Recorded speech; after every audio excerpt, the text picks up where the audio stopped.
who will award students for their excellence.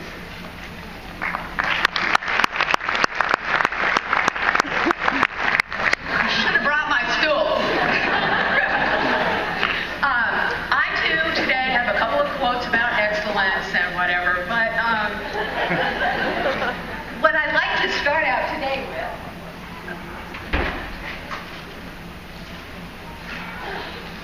is to let you know that the class of 2013 is no stranger to giving out awards.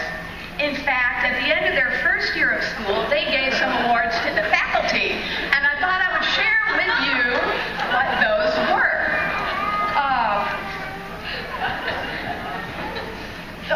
Those of you who don't quite remember, this will refresh your memory. We did have an award given to, let's see,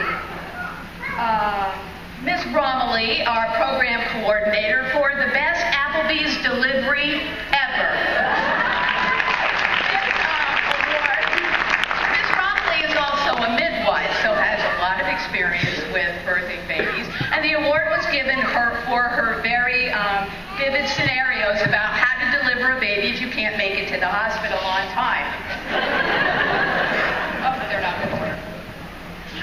We have an award for, I'm saving mine for last. We have an award here for some of our new faculty got awards. This award was for Ms. Mary Carlton for being the sweetest ever, probably in honor of her ability to support students as they were doing their checkoffs, their skills checkoffs.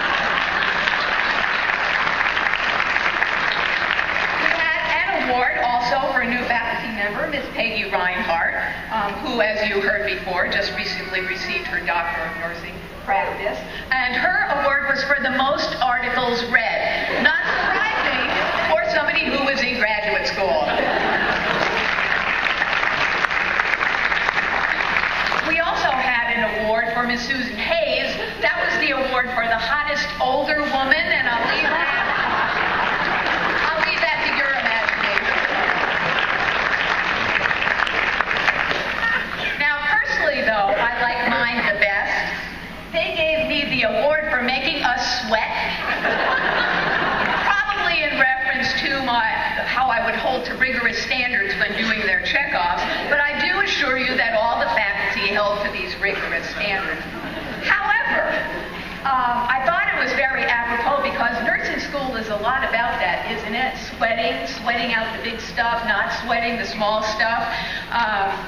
And in fact, it's not just the sweating that you do when you get up to do an essential skill checkoff, which you have to do in front of faculty, especially faculty who stand there with their arms folded, waiting for you to do the right thing, but also for the kind of mental or emotional agony that people go through when they're preparing for an exam, worrying about what they're going to get, especially if it's a nationalized, standardized exam. So nursing has a lot of sweating involved in it.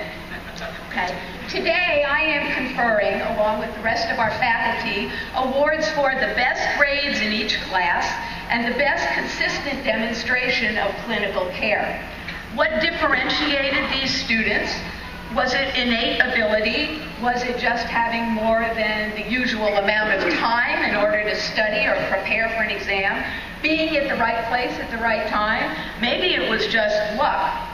I'd like to suggest, and I want to do this to make sure the students don't forget, that maybe one of the things that helped them get to where they were as receiving an award today was that favorite 8-letter word of mine, practice.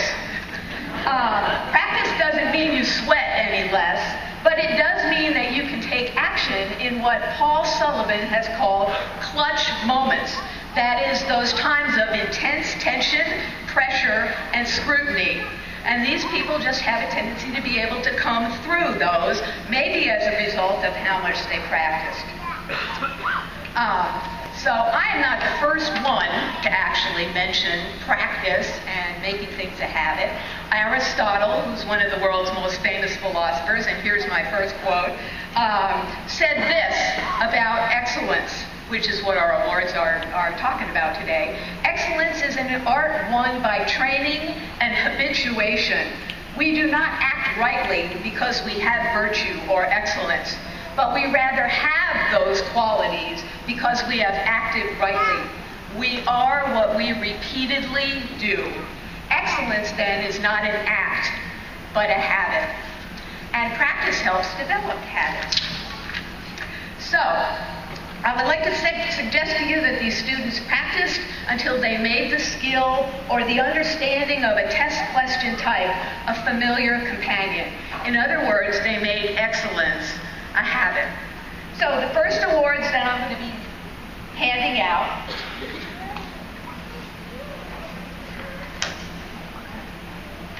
So the first award, that is for Nursing 115, which is our Fundamentals of Nursing course. This is for the highest grade in the course, goes to Olga Valak.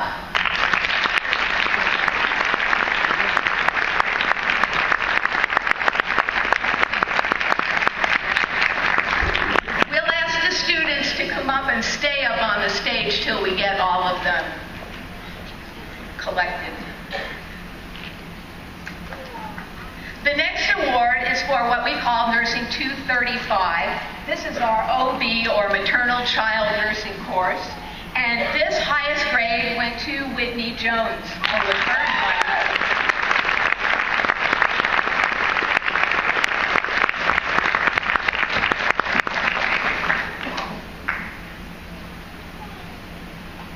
The next one goes to Nursing 245, which is our first medical surgical course. So this is at the end of their first year, and it's very demanding. It really bumps up the amount of study and practice you have to do to a new standard. This award also goes to Olga Valak for the highest grade.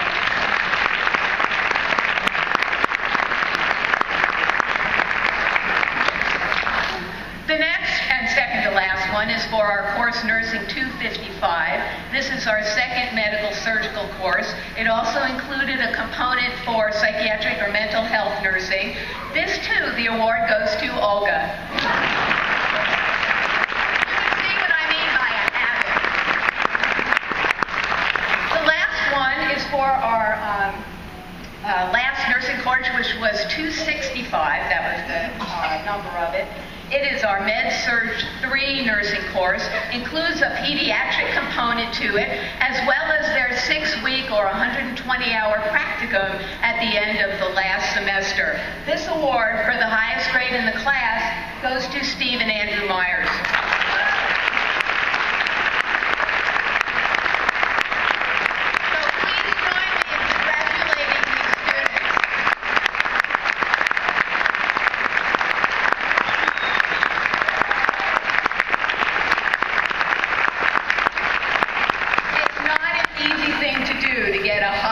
Grade in a nursing class.